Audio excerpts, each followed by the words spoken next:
ที่วัดเจ็ดยอดพระอารามหลวงเพื่อการบูรณะโบราณสถานเลขที่บัญชี839-222-7594 ธนาคารไทยพาณิชย์สาขานิมมานเหมินหรือติดต่อสอบถามเพิ่มเติมได้ที่ Facebook วัดเจ็ดยอดพระอารามหลวงโทร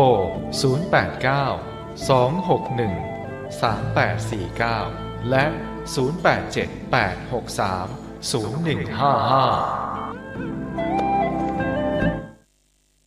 กราบนมัสการสวัสดีญาติธรรมทุกท่านเจ้าผ้าแมสนะเจ้าอย่าลืมนะเจ้าออกนอกบ้านแล้วต้องใช้นะเจ้าแล้วก็เป็นไปได้นะเจ้ามีสเปรย์ล้างมือพกไว้เป็นขวดเล็กๆนะเจ้าใส่กระเป๋าตรงนี้จะช่วยให้เราพ้นภัยจากโควิดนะเจ้านิมิตของพระพุทธศาสนากับโควิดนี้เราจะอยู่อย่างมีสตินะเจ้าและมีสตางค์นะเจ้าเศรษฐกิจจะต้องบ่ตกหวบหรือลดไปยุบยับนะเจ้าจะทำอย่างไรก็โดยใช้วิธีนะเจ้าสวดมนต์นะเจ้าน้อมนำอำนาจพระพุทธคุณนะเจ้าเข้าสู่จิตใจของเฮานะเจ้ามานอบน้อมพระพุทธคุณพระธรรมคุณพระสังฆคุณ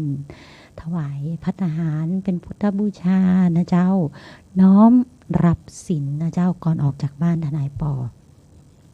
ได้ปฏิบัติอย่างอีนะเจ้า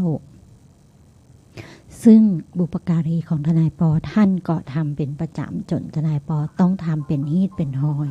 ตามวัฒนธรรมของเฮาชาวพุทธมามกะนะเจ้าแล้วก็ออกมาปฏิบัติงานปฏิบัติหน้าที่ตามหน้าที่ของแต่ละท่านนะเจ้า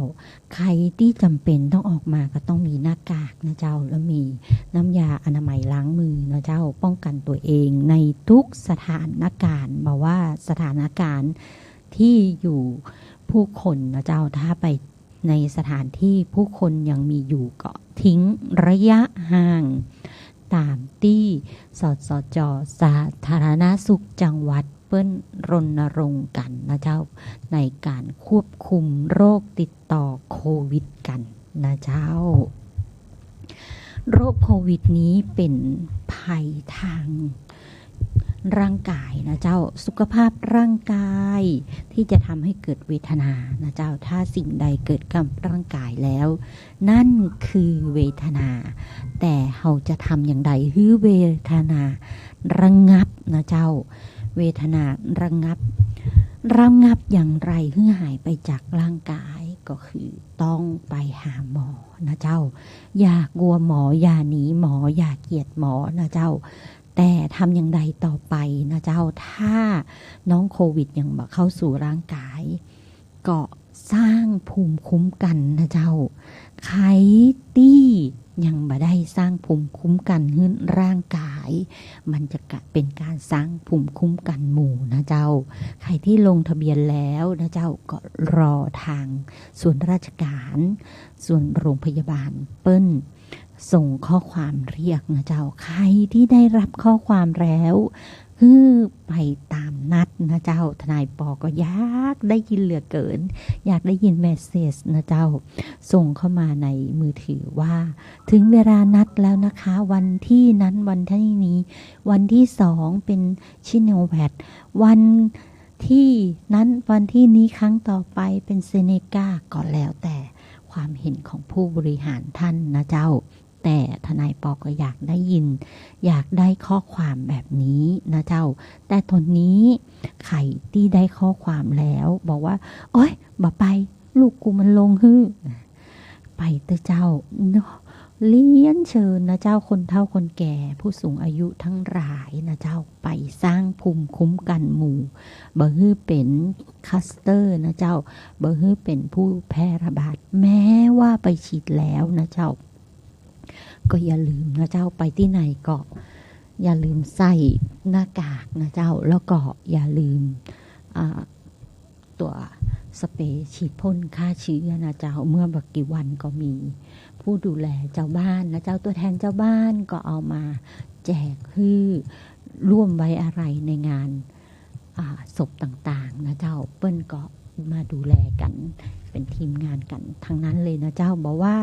ของเทศบาลนครบอกว่าขององค์การบริหารส่วนจังหวัดหรือบอกว่าของเทศบาลของแขวงต่างๆนะเจ้าตรงนี้ทนายปอก็ขออนุโมทนาแล้วก็ขอยินดีกับท่านนะเจ้าที่ได้เข้าไปบริหารงานเมื่อเข้าไปบริหารงานแล้วอย่าลืมนะเจ้าเข้าถึงหัวใจของเจ้าบ้านก็ต้องดูแลเจ้าบ้านนะเจ้าแต่ถ้าเข้ามาถึงหัวใจเจ้าบ้านครั้งนี้ดีใจ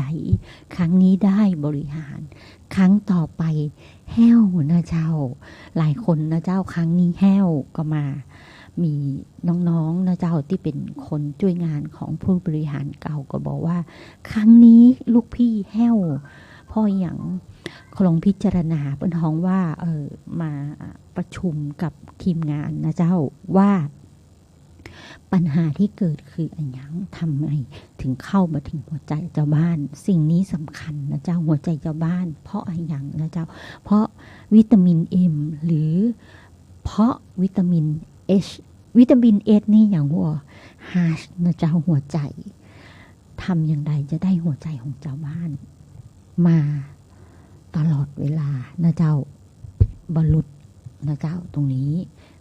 ความอิจฉาริษยาของคนมันมีเยอะนะเจ้าเพราะฉะนั้นแก้ปัญหานะเจ้าหาทางแก้ปัญหาในทุกรูปแบบข่าวดีนะเจ้าตะวันนี้ผู้ติดเชื้อลดลงนะเจ้าวันที่30ยังมีผู้ติดเชื้อเพิ่มขึ้น100 กว่าคนนะเจ้าแต่ว่าวันที่31ลดลงแล้วนะเจ้าผู้ติดเชื้อเหลือมีเพิ่มขึ้นนะเจ้ามีเพิ่มขึ้นแต่น้อยกว่าวันที่30วันที่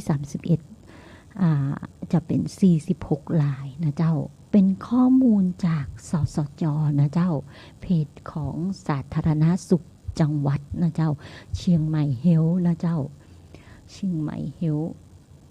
ตรงนี้เป็นภาษาอังกฤษว่าเชียงใหม่เฮลท์แต่ว่าเป็นภาษาชาวบ้านก็คือสำนักงานสาธารณสุขจังหวัดเชียงใหม่ผู้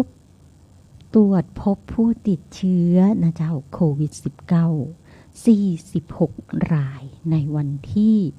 30มี100 กว่ารายแล้วทีนี้เปิ้ลบอกว่ามาตรการป้องกันแพร่ระบาดของโรคติดเชื้อไวรัสโคโรนามีมาตรการว่า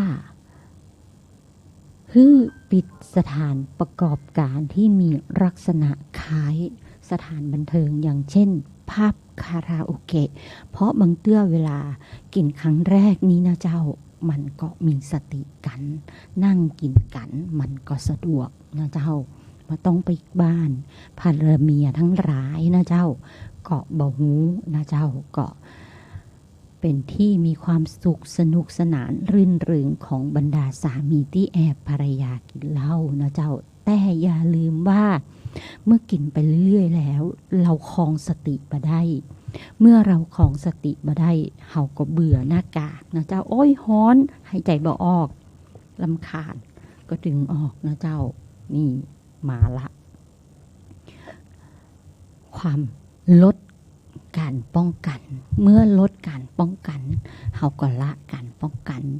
เมื่อละการป้องกันก็เลิกป้องกันทีนี้ละมาเลยเป็นขบวนเลยนะเจ้าจาก0 รายกลายเป็น100 รายนะเจ้าตรงนี้ระมัดระวังถ้าเฮาบ่ป้องกันมันจะกลายเป็นหมื่นเป็นแสนเป็นล้านในบ้านเฮาเมืองเฮาเศรษฐกิจซบเซาอยู่แล้วมันก็จะยิ่งซบเซานะเจ้านี่คือสาเหตุที่เปิ้นปิดผับคาราโอเกะทั้งหลายอาบอบนวดทั้งหลายนะเจ้าปิดโต๊ะสนุกเกอร์นะเจ้าเล่นแทงกันไปแทงกันมาเพราะว่าเวลาแทงแล้วว่ามันต้องจับไม้สนุกนะเจ้าจับโต๊ะเท้าโต๊ะนะเจ้าก็ลุ้นกันไปแทงสนุกเสร็จแล้วก็ดื่มจิบน้ำเหล้าจิบไวน์กันไปนะเจ้าตรงนี้ก็ระมัดระวังกันนี่คือสาเหตุที่เปิ้นปิดนะเจ้าร้านเกมนะเจ้าน้องๆเล่นเกมเผลอเล่นเกมตู้เกมนะเจ้าร้านอินเทอร์เน็ตตรงนี้เปิ้นก็เลยปิดนะเจ้าเป็นมาตรการของจังหวัดเชียงใหม่เมื่อวันที่23 กรกฎาคมนะเจ้าเป็นประกาศกันมานะเจ้ามาตรการแฮมอันเนื่องเจ้ามาตรการการเดินทางข้ามจังหวัดนะเจ้าคนที่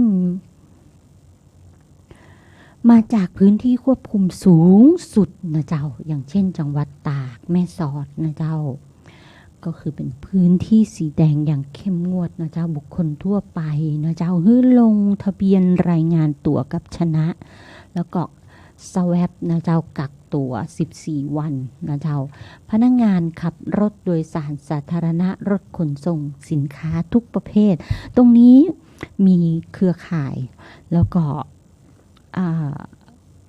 ญาติธรรมมิตรสหายของทนายปอหลายท่านบนนะเจ้าพื้นที่ที่เป็นอยู่ในคนรู้จักเครือข่ายของทนายปอเบิ้งก็บอกว่าบ้านเปิ้ลน่ะสีเขียวมีหลายอำเภอในลำปางก็มีสีเขียวนะเจ้าเขียวปลอดภัยสนิทเลยของเชียงใหม่เหมือนกันนะเจ้าหลายอำเภอที่เป็นสีเขียวแต่ปรากฏว่าตอนนี้นะเจ้ารถไข่นะเจ้ารถส่งสินค้าบอกอู้เนาะบริษัทไหน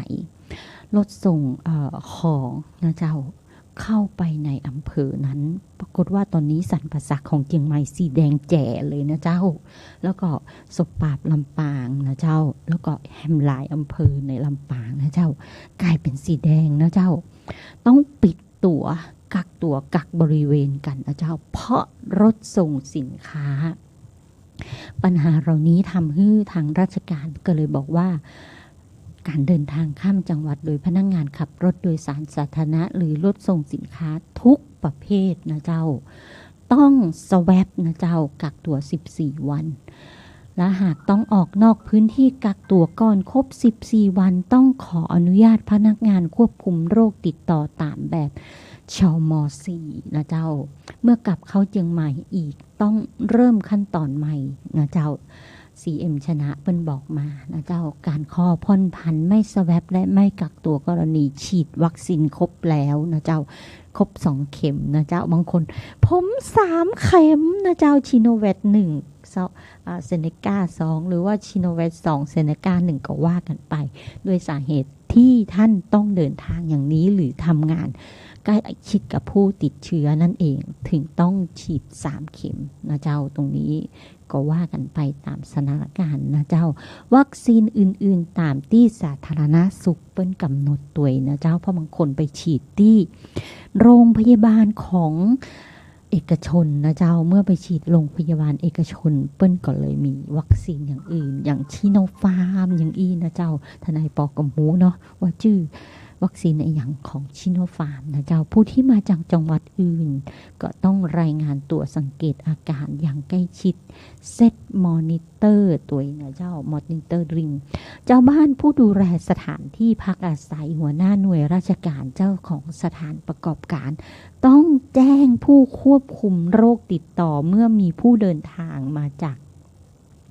พื้นที่ควบคุมสูงสุดและเข้มงวดของอำเภอแม่สอดนะเจ้าคือผู้ประกอบการโรงแรมที่พักตรวจสอบการลงทะเบียน CM ชนะนะเจ้าและรวบรวมรายชื่อแจ้งพนักงานควบคุมโรคติดต่อนะเจ้าคือสปก.พื้นที่ตั้งกำนันผู้ใหญ่บ้านปราบชุมชนนะเจ้าอสม.นะเจ้าเป็นผู้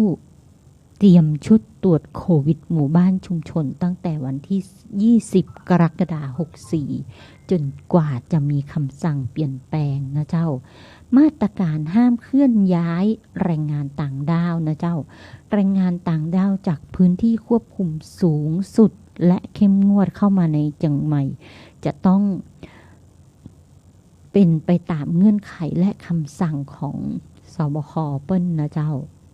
ห้ามออกนอกเขตอำเภอหากมีเหตุจำเป็นนะเจ้ายื่นคำขอต่อสาธารณสุขอำเภอตั้งแต่วันที่1มิถุนายนเปิ้ลมีคำสั่งออกมานะเจ้าเรื่องแรงงานต่างด้าวตามสถานการณ์ปัจจุบันนะเจ้าในเรื่องโควิดนะเจ้าแต่ตามนิมิตพระพุทธศาสนาแล้วนะเจ้าเฮาต้อง เอาบทสวดของพระอานนท์ที่ได้รับจากพระพุทธองค์ท่านนะเจ้าบทสวดรัตนสูตรนะเจ้าเอามากำกับสวดอ้อนวอนนะเจ้าตรงนี้ก็คือเป็นพลังใจอย่างหนึ่งเหมือนกันนะเจ้าที่จะช่วยเฮาให้ได้รับการดูแลจากพระพุทธองค์ท่านก็คือสวดแผ่เมตตาตวยนะเจ้า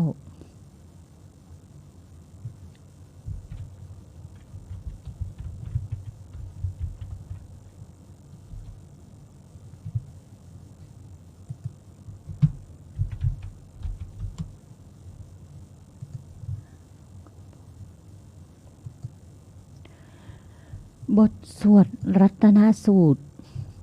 เป็นบทสวดที่สร้างกำลังใจให้กับเจ้าบ้านได้นะเจ้าในสมัยหนึ่งพระพุทธองค์ท่านได้มอบให้กับพระอานนท์นะเจ้าเพื่อใช้สวดขจัดปัดเป่าภัยพิบัติทั้งหมดนะเจ้าที่เกิดขึ้นกับชาวกรุงเวสาลีนะเจ้า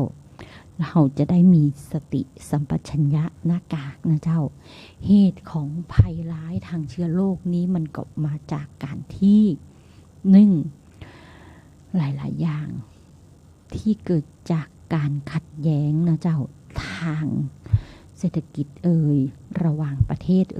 ทำให้ตัวเชื้อโรคนี้มันเกิดขึ้นมาได้โดยที่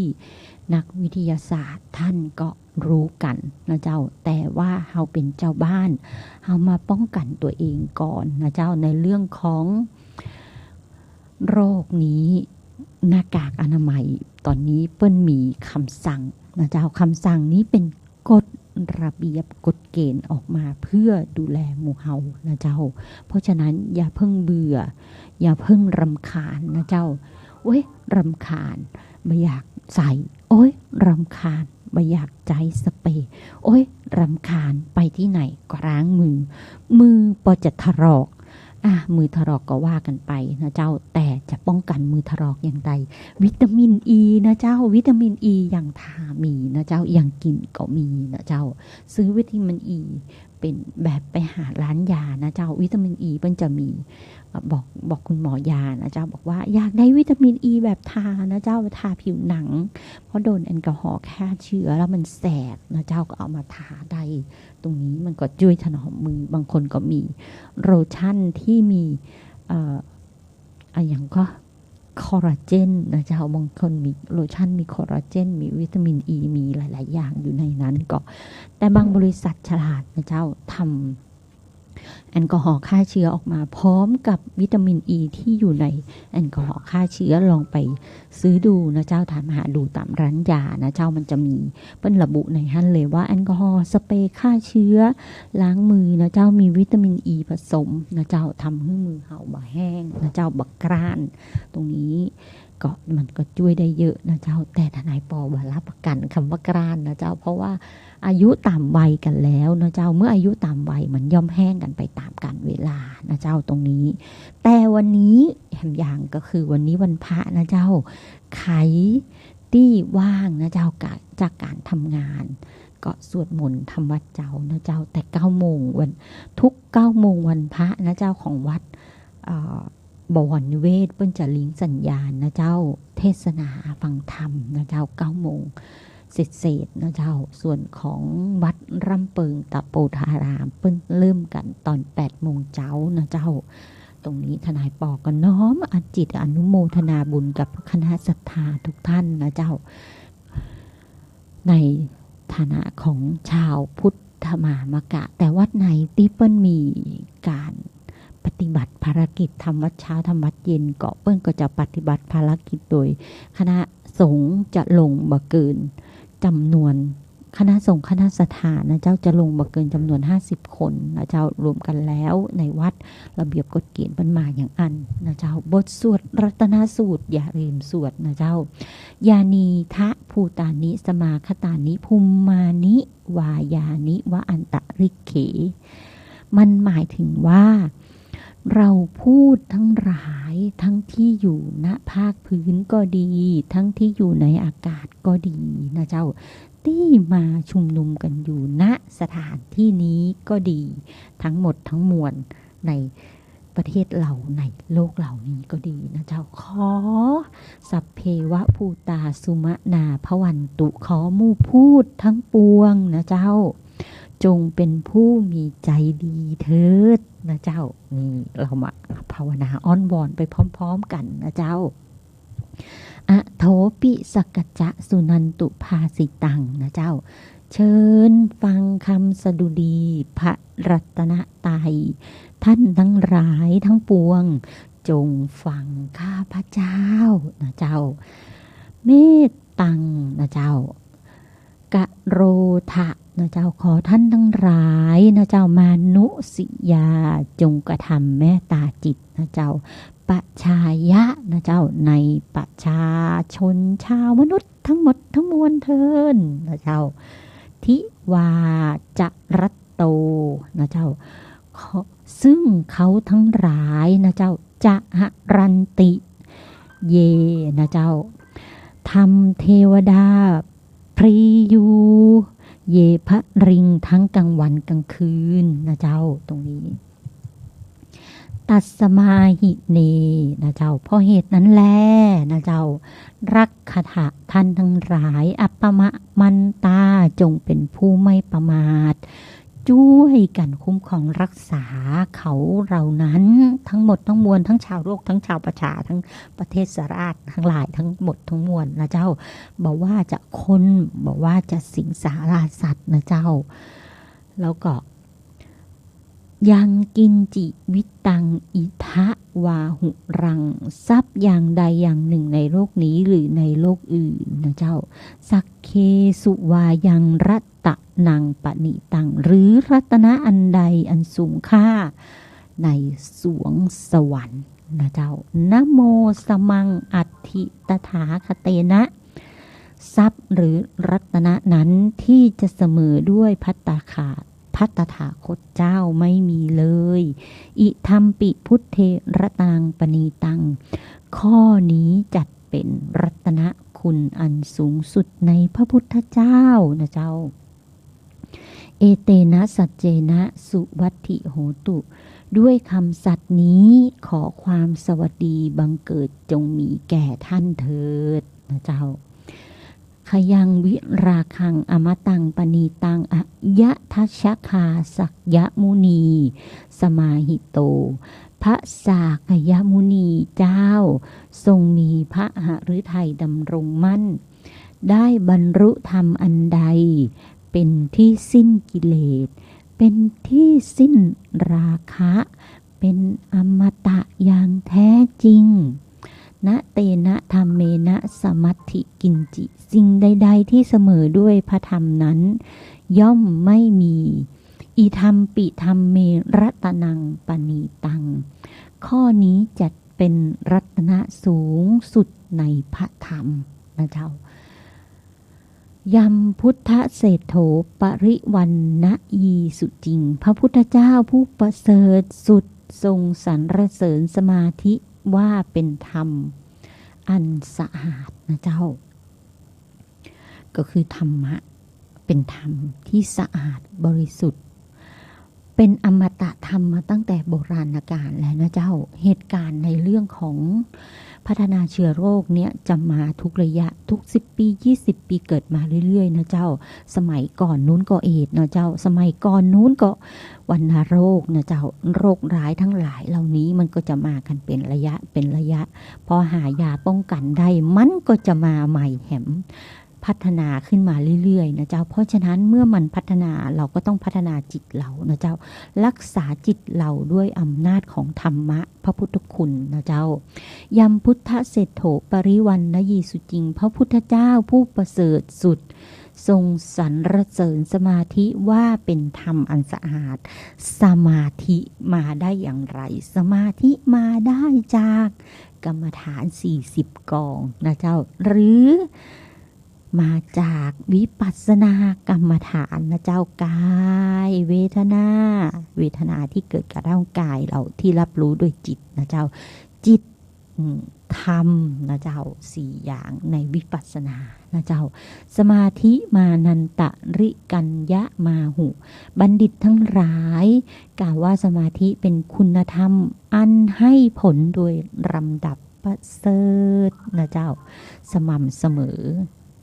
เพราะฉะนั้นตรงนี้นะเจ้าทนายปอเจิญจวนหมู่เฮานะเจ้าใครบอกว่าทำสมาธิบ่จ้างง่ายนิดเดียวนะเจ้าพุทธเข้าโทออกนะเจ้าหายใจเข้าพุทธนะเจ้าหายใจออกโทนะเจ้าง่ายมากสำหรับน้องๆหลายท่านนะเจ้าหายใจเข้าพุทธรอบที่สองหายใจออกโทบางคนบอกว่าข้าเจ้าบ่ใจพุทธมามกะบ่ใจคนที่นับถือศาสนาพุทธมันเป็นธรรมชาติเลยนะเจ้าเอาธรรมชาติมากำหนดลมหายใจเข้าหนึ่งลมหายใจออกหนึ่งลมหายใจเข้าสองลมหายใจออกสองลมหายใจเข้าสามลมหายใจออกสาม1 รอบนะคะ3 ครั้ง1 รอบเอาใหม่ลมหายใจเข้า1ลมหายใจออก1ลมหายใจเข้า2ลมหายใจออก2ลมหายใจเข้า3ลมหายใจเข้าออก4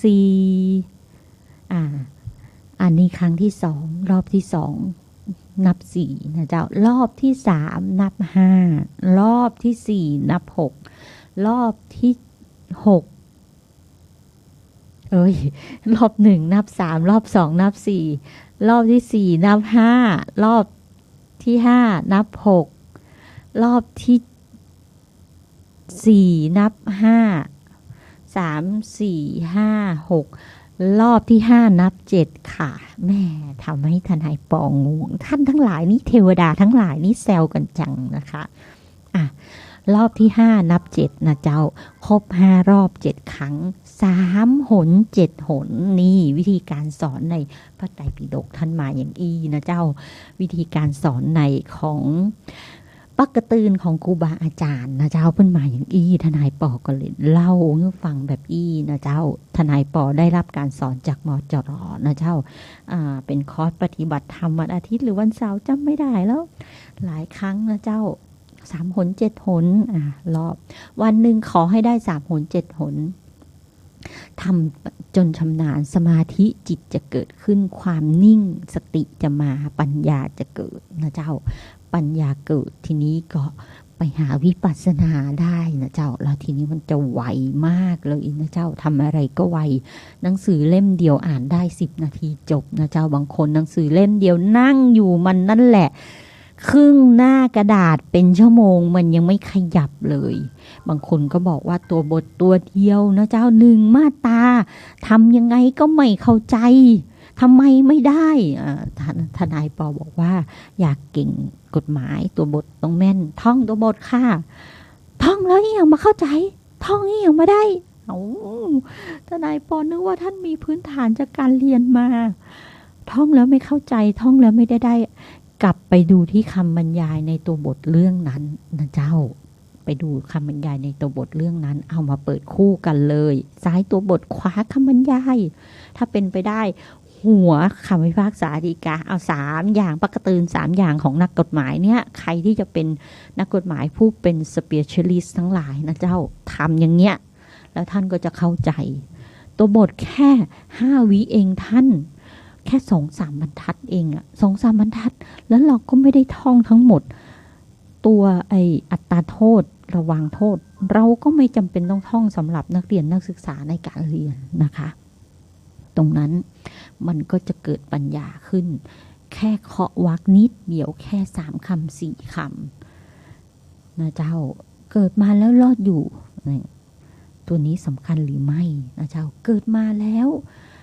เป็นบุคคลหรือไม่นะเจ้า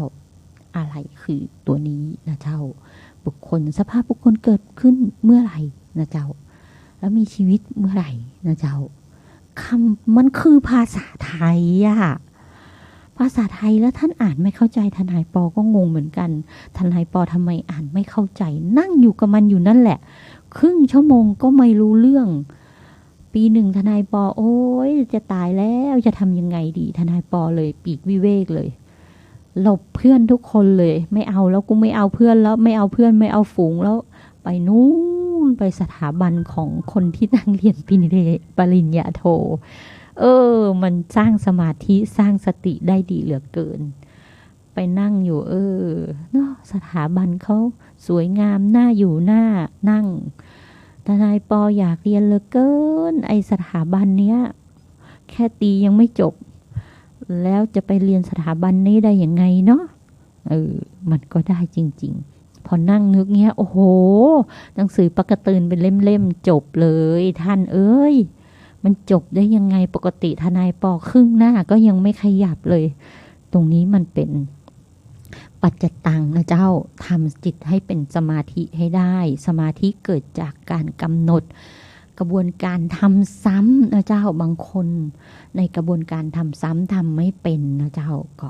ลองไปเดินหาครูบาอาจารย์นะเจ้า3 หน 7 หนนี่คือกระบวนการทำซ้ำเอาจิตไปจับอยู่กับรูปเอาจิตไปจับอยู่กับนามนะเจ้าเอาจิตไปจับอยู่กับเวทนาแต่บางคนไม่ได้เก่งขนาดครูบาอาจารย์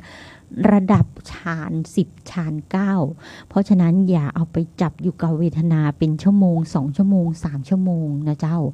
พิจารณาให้รู้ตรงนั้นแค่นั้นว่าเวทนามันเกิดนะเจ้าเมื่อพิจารณารู้ว่าเวทนามันเกิดปุ๊บหนีมันเลยนะเจ้าไม่ใจเดินหนีนะเจ้าจิตเราหนีจากเวทนาที่เกิดให้มาตั้งอยู่กับกายนะเจ้าถ้าจิตยังฝังอยู่กับเวทนาแล้วเรากำหนดไม่เป็นตรงนั้นขาดใจเลยนะเจ้าเพราะมันเจ็บปวดทรมานสุดฤทธิ์สุดเดชเลยนะเจ้าบางคนวิบไปเลยนะเจ้าเมื่อวิบสติหลุดไปเลยบางคนหลุดออกจากกายนี่อันตรายนะเจ้าเพราะฉะนั้นตรงนี้ในเรื่องขันครูเป็นเรื่องสำคัญนะเจ้าใครบอกว่าโอ้ยทนายปอสอนได้ไม่จริงทนายปอสอนไม่ได้นะเจ้าหมดเวลาสำหรับทนายปอแล้วนะเจ้า